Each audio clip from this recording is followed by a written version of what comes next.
سلام دوستان عزیزم، وقتتون بخیر باشه. پادکست صدای سکوت امروز رو با کتاب داستانی جاناتان مرغ دریایی نویسنده ریچارد باخ و ترجمه مهسا یزدانی شروع میکنیم. این کتابی که در اختیار من هستش چاپ هفتم این کتابه و کتاب زیبایی هستش که برای جاناتان تک تک وجود ما نوشته شده. میریم که با هم کتاب رو شروع کنیم. برای جاناتان، مرغ دریایی واقعی که در وجود تک تک ما زندگی می کند. بخش آخر. داستان خارق‌العاده نیست، اگرچه اینطور به نظر می آید. سخنی که نویسنده در ابتدای کتاب بیان کرده براتون می خونم. ماجراها چگونه ناگهان در ذهن یک نفر پدیدار می شوند. نویسندگانی که کارشان را دوست دارند بر این باورند که رمز و راز بخشی از جادوست و توضیحی هم ندارد. تخیل یک روح پرسال است. در گوش روح نجوا می کند و به نرمی از یک دنیای روشن و لطیف و مخلوقاتی سخن می گوید که با غمها و شادیهایشان و ناکامی‌ها و پیروزی‌هایشان آنجا هستند. حکایت تمام می شود و همه چیز زیباست به جز واژه‌ها. نویسنده‌ها تصاویر را می‌گردانند تا با اتفاقی که می‌بینند مطابقت داشته باشد و گفتگوها از اول تا آخر یادشان می‌ماند. به سادگی حروف، جمله‌ها و ویرگول‌ها را در متن قرار می‌دهند و داستان آماده است تا در بازار عرضه شود. داستان‌ها از دستور زبان و قواعد ساخته نشده‌اند. آنها از رمز و رازی سرچشمه می‌گیرند که دست روی تخیل خاموش ما می‌گذارد. پرسش‌ها سال‌های متمادی ما را گیج و مبهوت نگه می‌دارند. بعد ناگهان سیلی از پاسخ‌ها از جایی ناشناخته همچون تیرهایی رها شده از کمانی که هیچ وقت ندیده‌ایم به سمت ما یورش می‌آورد. این اتفاق برای من هم رخ داد. هنگامی که نگارش بخش 4 تمام شد و دست از نوشتن برداشتم، داستان جاناتان مرغ دریایی تمام شد. آن زمان بارها و بارها بخش 4 را خواندم. نمی‌توانست درست باشد. آیا مرغان دریایی که پاسخهای جاناتان را دنبال می‌کردند می‌خواستند با آیین‌ها و تشریفات روح پرواز را بکشند؟ آن بخش می‌گفت که این گفته می‌تواند درست باشد، ولی من باور نداشتم. با خودم فکر کردم همان سپس تمامی داستان را می‌گوید و نیازی به فصل 4 نیست، چون تقریباً بیشتر آن آسمان خالی و واژه‌های تاریک بود که شادی و سرزندگی را خفه می‌کرد. نیازی به چاپ اینها نیست. خب چرا نسوزاندمشان؟ نمی‌دانم. نوشته‌ها را کنار گذاشتم. وقتی من بخش آخر کتاب را باور نداشتم، آن بخش خودش را باور داشت و می‌دانست چه چیزی را رد می‌کنم. فشارهای حاکم آرام آرام آزادی ما را برای زندگی که برگزیده‌ایم از بین خواهد برد. تمام آن دوران گذشت و چیزی حدود نیم قرن فراموش شد. چند وقت پیش سابرینا زنم نوشته‌ها را پیدا کرد. کهنه، بیرنگ و له شده زیر برگه‌های باطله. اینا رو یادته؟ گفتم چی رو؟ نه. چند پاراگراف آن را خواندم. آهان، تقریبا یادم اومد. اینا. گفت بخونش. لبخندی به نوشته‌های قدیمی زد که پیدایشان کرده بود. نوشته‌ها سابرینا را تحت تاثیر قرار داده بود. حروف ماشین تحریر رنگ باخته شده بود. زبانش به زبان من میماند. البته زبان گذشته‌های من. آنچه در گذشته بودم نوشته من نبود. نوشته جوان متعلق به آن دوران بود. به پایان آن رسیدم و در دلهره و امید غرق بودم. او گفت من میدونستم دارم چی کار میکنم. در قرن 21 که تو توش هستی و همه چیز در محاصره آیین‌ها و مراسم اجبارداری جلوی آزادی رو بگیری. متوجهی؟ قرار دنیا رو تبدیل به یه جای امن کنی، نه به یه جای آزاد. او داستان خودش را زندگی کرده و آخرین فرصتاش بود. زمان من تمام شده. تو هنوز فرصت داری. دوباره به بخش آخر فکر کردم. آیا ما مرغان دریایی هستیم که به فرجام آزادی در دنیامان نگاه می‌کنیم؟ سرانجام بخش چهارم همان جایی چاپ شد که قرار بود. شاید حرفی هم نداشته باشد. این بخش زمانی نوشته شده که هیچ کس از آینده خبر نداشت و حالا ما خبر داریم. ریچارد باخ، بهار 2013. خب بخش اول رو با همدیگه شروع می‌کنیم. این کتاب داستانی پر از نقاشی‌های پرنده‌های در حال پرواز هستش که اگر اونا رو فاکتور بگیریم داستان خیلی طولانی نیست، ولی باز هم فکر می‌کنم نتونم همه کتاب رو برای شما بخونم. صبح بود و خورشید نخستین پرتوهای طلایی رنگش را بر موج‌های دریایی آرام می‌تاباند. در 1.5 کیلومتری ساحل یک قایق ماهیگیری بر گستره آب تکان می‌خورد و از صبحانه دست جمعی در هوای آزاد خبر می‌داد تا فوجی از مرغان دریایی خودشان را برسانند و برای چند تکه غذا بر سر و کله هم بزنند. یک روز پرمشغله دیگر آغاز شده بود، ولی در دوردست‌ها فارغ از های و هوی قایق و ساحل، مرغ دریایی جاناتان لیوینگستون به تنهایی با خودش سرگرم تمرین پرواز بود. در بلندای 30 متری زمین پاهای پره‌دارش را پایین داده، نوکاش را بالا گرفته بود و برای حفظ پیچش دردناکی در بالهاش تلاش بسیاری می‌کرد. خمیدگی بالها برای آن بود که بتواند به آرامی پرواز کند. سپس کمی از سرعتش کاست تا جایی که نسیم به زمزمه‌ای در گوشش بدل شد و اقیانوس زیر بالهاش ساکن. با تمرکز زیادی چشمانش را بست. نفسش را در سینه نگه داشت و 1 سانت دیگر به انحنای بالش فشار آورد. ولی پرهاش به هم پیچید و دیگر نتوانست نیروی پرواز را رو به بالا تولید کند و جاناتان افتاد. مرغان دریایی همانطور که می‌دانید نه هیچگاه تعادلشان را از دست می‌دهند و نه از پرواز باز می‌مانند.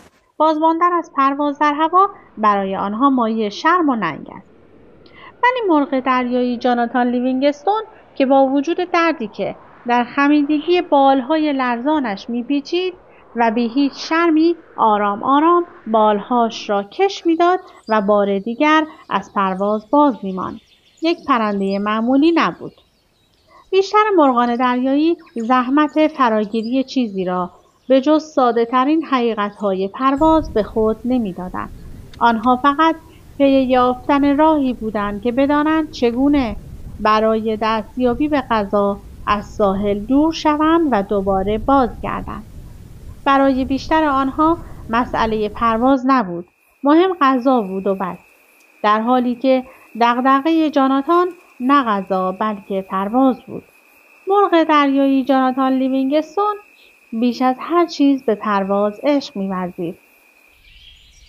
او دریافته بود که اندیشیدن اینچنینی راهی نیست که او را در میان مرغان دیگر مشهور کند. پدر و مادر جان نیز نگران بودند که او تمام روزهایش را به تنهایی می‌گذراند و صدها پرواز را در نزدیکی سطح زمین تجربه می‌کرد. برای مثال او نمی‌دانست چرا وقتی در ارتفاعی نسبت به سطح دریا پرواز می‌کرد که کمتر از نصف فاصله نوک بالهاش از هم بود، با تلاش کمتر می‌توانست زمان بیشتری در هوا بماند. پروازهایش با فرود معمولی که با صدای شلپ شلوپ همراه است پایان نمی‌گرفت، بلکه با ردی طولانی از تماس پاهاش که سفت و محکم به بدنش چسبیده بود با گستره آب پایان می‌یافت. وقتی با پاهای جمع شده فرود می‌آمد و طول مسافت لیز خوردنش روی ماسه ها را اندازه می گرفت، پدر و مادرش به شدت وحشت می کردند. مادرش می پرسید چرا جان؟ چرا اینقدر برات سخته که مثل بقیه پرنده ها باشی؟ چرا پرواز توی ارتفاعهای کم رو نمیذاری واسه پلیکان ها و آلباتروس ها؟ چرا چیزی نمیخوری؟ پسرم شدی یک مشت پر و استخوان. اصلا برام مهم نیست مامان. فقط میخوام بدونم چه کارهایی میتونم توی هوا بکنم و چه کارهایی نمیتونم. فقط همین. میخوام بدونم. پدرش با مهربانی میگفت ببین جاناتان، چیزی تا زمستون نمونده. تعداد قایق‌ها داره کم میشه. ماهی‌های روی آب میرن به عمق دریا. اگه قرار تحقیق بکنی، روی خوراک تحقیق کن و ببین چجوری میتونه غذا گیر بیاری. این قضیه پرواز خیلی چیز خوبیه، ولی برای تو غذا نمیشه. خودت هم میدونی. یادت نره دلیل پروازت غذا خوردنه. جاناتان همیشه با کمال حرف شنوی سرش را به نشان تایید تکان میداد. او کوشید تا در چند روز بعد همچون بقیه مرغان دریایی رفتار کند و به راستی تلاش به خرج داد. فریاد میکشید، اطراف اسکله ها و قایق‌های ماهیگیری با مرغان دیگر جنگ میکرد و روی تکه های نان و ماهی شیرجه میزد، ولی نتوانست طاقت بیاورد. با خود اندیشید بیهوده است. می توانستم تمام این مدت را به فراگیری پرواز بپردازم. خیلی چیزها برای یاد گرفتن وجود دارد. و ماهی کولی کوچکی را که به سختی گرفته بود برای مرغ پیری انداخت که تعقیبش میکرد. چندان نپایید که مرغ دریایی جاناتان باز به دوردست‌های دریا رفت و با وجود گرسنگی اما خوشحال و راضی مشغول یادگیری شد. این بار روی سرعت کار کرد و با 1 هفته تمرین از سریع‌ترین مرغ دریایی هم بیشتر آموخته بود. از بلندای 300 متری همچنان که با بیشترین نیروی ممکن بال میزد، به راحتی شیرجه عمیق چشمگیری در میان موجها زد و متوجه شد که چرا مرغان دریایی شیرجه های عمیق و شدید نمیزنند. چرا که تنها در عرض 6 ثانیه سرعتش به حدود 100 کیلومتر بر ساعت رسید و یکی از بالهاش در بال زدن به سمت بالا متزلزل شد. این اتفاق دوباره و دوباره رخ داد به رغم مراقب بودن و تمرین با بیشترین توانش. باز هم در سرعت بالا کنترلش را از دست می‌داد. به ارتفاع 300 متری رفت. در آغاز با تمام توانش یک راست حرکت کرد. بعد بال زنان به آسانی دست به کار یک شیرجه عمودی شد. هر بار هنگام حرکت بال چپش به سمت بالا، جریان هوا از آن جدا می شد و دیگر نمی توانست با بال چپ نیروی رو به بالا تولید کند و با شدت به سمت چپ غلط می خورد. و وقتی می خواست خودش را از این حالت برهاند، جریان هوا از بال راستش جدا می شد و آن بال هم نمی توانست نیروی رو به بالا تولید کند و همچون آتشی در یک فرفره چرخان به سمت راست می چرخید. او می بایست در بال زدن رو به بالا خیلی مراقب می بود. 10 بار تلاش کرد و هر 10 بار همین که از مرز 100 کیلومتر بر ساعت می گذشت مثل توده‌ای از سر تکان می خورد. کنترلش را از دست می داد و در آب سقوط می کرد. بالاخره همانطور خیس شده از آب با خودش فکر کرد کلید معما باید بی حرکت ماندن بالها در ارتفاع بالا باشد. یعنی باید تا سرعت 80 کیلومتر بر ساعت بالا برود و بعد بالهایش را بی حرکت نگه دارد. از بلندای 600 متری دوباره تلاش کرد. چرخید و شیرجه زد. نوکش را رو به پایین قرار داد و از لحظه گذراندن مرز 80 کیلومتر بر ساعت بالهایش را گسترد و بی حرکت نگه داشت. این کار توان بسیار زیادی از او گرفت ولی کارساز بود. در طول 10 ثانیه سرعتش به حدود 150 کیلومتر بر ساعت رسیده بود. جاناتان یک سرعت جهانی را برای مرغان دریایی رقم زده بود. ولی پیروزی کوتاه مدت بود. به محض اینکه نوکش را بالا گرفت تا از حالت شیرجه خارج شود، در لحظه تغییر زاویه بالش یک بار دیگر به همان حالت فاجعه بار غیرقابل کنترل بازگشت و در سرعت 150 کیلومتر بر ساعت مانند دینامیت پرتاب شد. مرغ دریایی جاناتان تکان شدیدی در هوا خورد و با شدت در آبی فرو افتاد که حالا به سفتی آجر می‌ماند. هوا کاملا تاریک شده بود که جاناتان حالش جا آمد و زیر نور ماه روی اقیانوس شناور شد. بالهایش مانند میله‌های آهنی تکه تکه بود و بار شکست روی شانه‌هایش از آن هم سنگین‌تر. با ناتوانی آرزو کرد این وزن سنگین او را به ژرفای دریا ببرد و همه چیز تمام شود.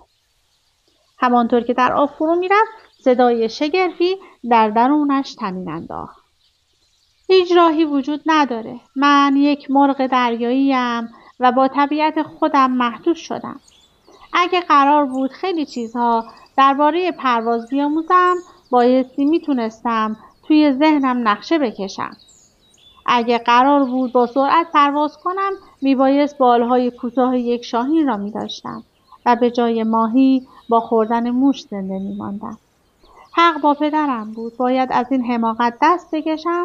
باید به خانه‌ام نزد بقیه پرنده ها بازگردم و مانند یک مرغ دریایی ضعیف و محدود به آنچه هستم راضی باشم.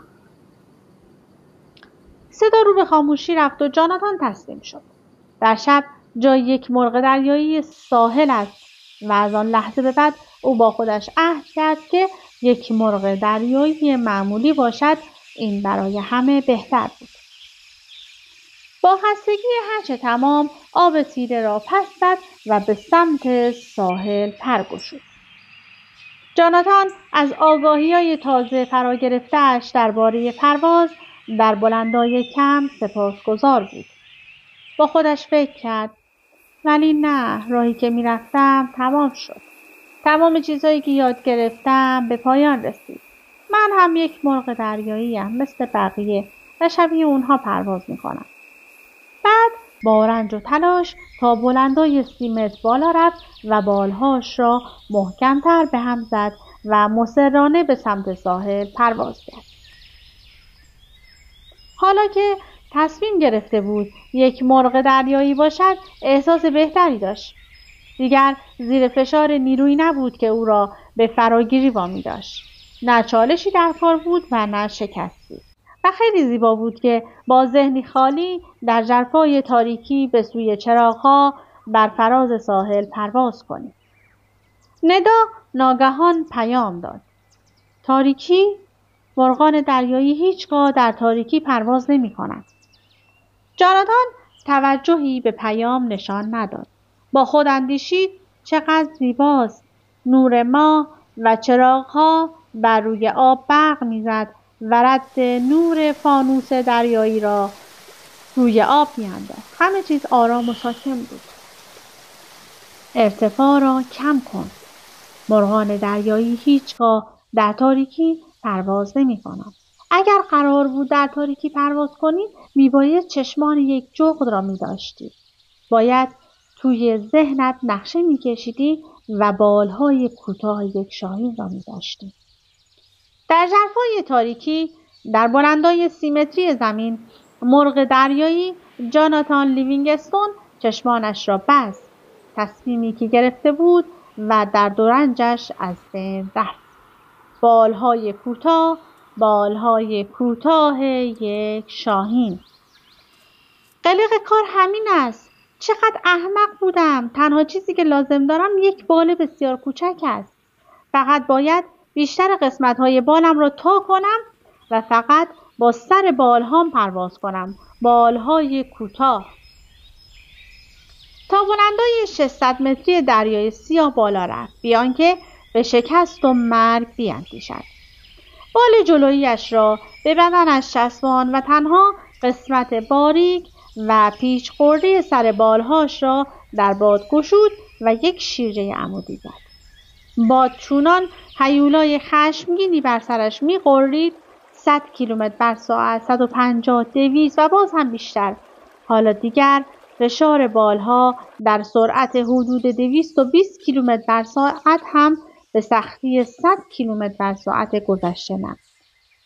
با کوچکترین پیچی به سر بالهاش به آرامی از حالت شیرجه بیرون آمد و خودش را همچون توپ خاکستری رنگی زیر نور ماه در نزدیکی سطح آب و بر فراز موجها رها کرد.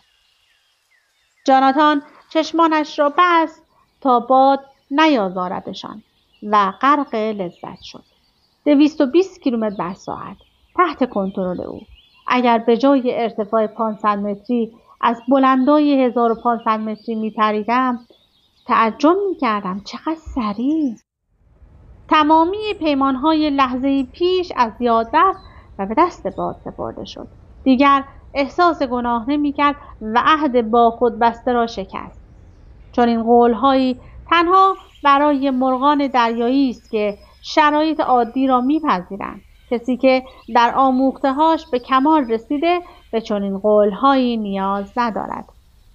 با برآمدن آفتاب، مرغ دریایی جاناتان یک بار دیگر تمرین را آغاز کرد. از ارتفاع 1500 متری قایق‌های ماهیگیری به نقاط ریزی در گستره شفاف آب می‌مانست و پرندگان برای خوردن صبحانه همچون ابر کمرنگی از ذرات در هوا می‌چرخیدند. او زنده بود. اگرچه از شدت شوق و هیجان کمی می‌لرزید، ولی از اینکه ترسش را در کنترل داشت به خود می‌بالید. بعد بی هیچ زمین چینی بالهای جلویش را به خود چسباند. سر بالهای کوتاه زاویه دارش را گستران و یک راست به سمت دریا شیرجه رفت تا آن زمان و رسیدن به سرعت نهایی در بلندای 1200 متری. باد به دیوار صوتی محکمی تبدیل شده بود که اجازه نمیداد جاناتان سریعتر حرکت کند. حالا با سرعتی در حدود 350 کیلومتر بر ساعت یک راست به سمت پایین حرکت میکرد. آب دهانش را خورد داد. میدانست اگر بالهاش در آن سرعت باز شوند به 1,000,000 ذره کوچک مرغ دریایی تبدیل می شود. ولی سرعت قدرت بود و لذت. سرعت زیبایی محض بود. در بلندای 300 متری نوکش را رو به بالا گرفت. انگار سر بالهاش ضربه های پی در پی می‌خورد و در آن باد وحشتناک رو به نابودی می‌رفت. حالا قایق و همه مرغان دریایی کج شدند و همچون شهاب سنگ سریعی در مسیر به سمت او روی آوردند. نتوانست متوقف شود. حتی نمی‌دانست در آن سرعت چگونه باید بچرخد. هر برخوردی مرگ آنی را در پی داشت. جاناتان چشمانش را بست. آن روز صبح درست بعد از بالا آمدن خورشید، مرغ دریایی جاناتان لیوینگستون با چشمان بسته سرعت 350 کیلومتر در ساعت با غرش مهیب باد و پرهاش یک راست در میان بساط صبحانه پرندگان شلیک شد. این بار همای سعادت به روی او لبخند زد و هیچ کس کشته نشد. زمانی که نوکش را رو به سمت آسمان بالا گرفته بود، با سرعت ثابت 250 کیلومتر در ساعت پرواز می‌کرد. وقتی سرعتش را تا 30 کیلومتر در ساعت کاهش داد و دوباره بالهاش را گشود، قایق به تکنانی روی آب میمانست که 1200 متر از پاهاش فاصله داشت. در سرش فکر پیروزی داشت. سرعت نهایی یک مرغ دریایی در سرعت 350 کیلومتر بر ساعت دستیابی به موفقیت. با شکوه‌ترین لحظه در تاریخ مرغان دریایی. در آن لحظه عصر جدیدی برای جاناتان مرغ دریایی آغاز شد. به محل متروکه تمرینش پرواز کرد و بالهایش را برای یک شیرجه از 2500 متری زمین جمع کرد و به ناگاه تصمیم گرفت تا دریابد چگونه باید بچرخد. او متوجه شد تکان 100 سانتی متری تنها یک پر از نوک بال در سرعت وحشتناک بالا یک منحنی گسترده بی حرکت تشکیل می‌دهد. اگرچه پیش از آموختن آن دریافته بود حرکت یک پر بیشتر در آن سرعت او را مانند گلوله‌ای خارج شد و از تفنگ می‌چرخاند. و جاناتان نخستین حرکت آکروباتیک دنیای مرغان دریایی را در پرواز به نمایش گذاشته بود. آن روز ثانیه‌ای را برای گفتگو با بقیه مرغان دریایی تلف نکرد و تا پاسی از غروب خورشید گذشته به تمرین پرواز پرداخت. جاناتان حلقه 360 درجه، غلط آهسته، غلط نقطه‌ای، متوقف کردن قلب در نقاط مختلف، چرخش باژگونه، دور گرفتن در حرکت حلقه و حالت مارپیچ را فرا گرفت. شب به پایان آمده بود که مرغ دریایی جاناتان به فوج پرندگان در ساحل پیوست. بسیار خسته بود، سرش گیج می‌رفت، ولی باز هم از سر شوق و ذوقی که داشت پیش از نشستن چرخی زد و سپس فرود آمد. با خودش فکر کرد اگه بقیه پرنده ها از موفقیتش خبردار شوند از خوشحالی دیوانه خواهند شد. حالا زندگی معنای بیشتری داشت. به جای این رفت و آمد خسته کننده به دنبال قایق‌های ماهیگیری حالا یک دلیل برای زندگی وجود داشت. می توانیم خودمان را از این نادانی بیرون بکشیم و مخلوقاتی شگفت باهوش و با مهارت باشیم. می توانیم آزاد باشیم. می توانیم یاد بگیریم پرواز کنیم. سالهایی که در پیش رو داشت توی گوشش زمزمه می‌کردند و به او وعده می‌دادند. وقتی فرود آمد مرغان دریایی در یک گردهمایی دور هم حضور داشتند و در ظاهر مدت زمان زیادی از جمع شدنشان می‌گذشت. در واقع انگار منتظر آمدنش بودند. مرغ دریایی جاناتان لیوینگستون وسط بایست. کلمات مرغ کبیر با صدایی بسیار رسا و لحنی رسمی ادا شد. وسط بایست. فقط دو معنی در بر داشت: ننگی سنگین یا افتخاری بزرگ. وسط بایست به نشان افتخار راه و رسم رهبران اصلی مرغان دریایی بود. با خودش اندیشید بی تردید جمعیت مرغان دریایی امروز صبح موفقیت مرا تماشا کردند. ولی من هیچ افتخاری نمیخواهم. آرزوی رهبر شدن ندارم. من فقط میخوام آنچه را متوجه شدم، افق‌هایی را که برای همه ما نمایان شده با دیگران سهیم شوم. جاناتان گامی به جلو برداشت. ارشد مرغان گفت: جلوی هموطنانت به نشان شرم وسط بایست. جاناتان احساس کرد به تخته کوبیده شده. زانوانش لرزید، پرهایش آویزان شد و هیاهویی در گوشش به پا شد. به نشان شرم وسط بایستم؟ امکان ندارد. دستیابی به موفقیتم آنها نمیتوانند بفهمند. اشتباه میکنند. صدای جدی و رسمی دوباره بلند شد. برای بی‌مسئولیتی و بی‌پروایی حتک حرمت به خانواده مرغان دریایی. وسط ایستادن به نشان شرم این معنا را داشت که او میبایست جامعه مرغان دریایی را ترک گوید و به یک زندگی گوشه‌نشینی در صخره‌های دوردست تبعید میشد.